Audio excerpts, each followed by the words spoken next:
This reflective web media creation seeks to explore how digitisation and convergence have influenced and changed the way we listen to and experience music. The history of music goes back thousands of years. We can look at the chronological surface of what we know, such as record players, portable stereos, cassette tapes, and CDs, but all of these platforms provide the same listening experience where music is fed to the consumer from one end and there is no interaction. Although all of these platforms are significant in the evolution of music, why would we focus on all of that when it's only started to become interesting as of recent with digital technology and convergence?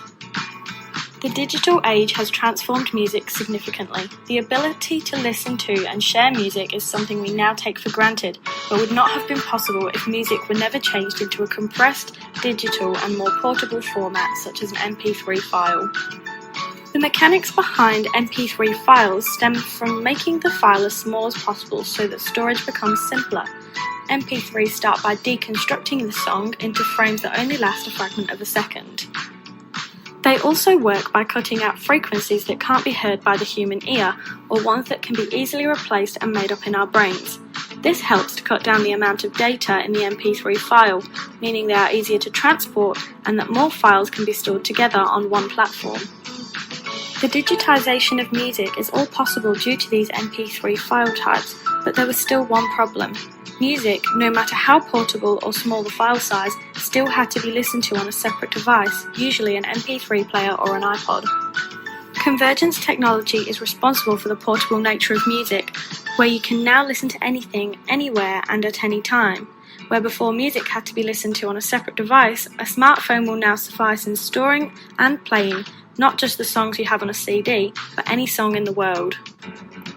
Music is no longer just limited to smartphone storage. The creation of apps like Spotify allow users to upload music to a cloud that can be accessed online and saved for later use offline from anywhere in the world.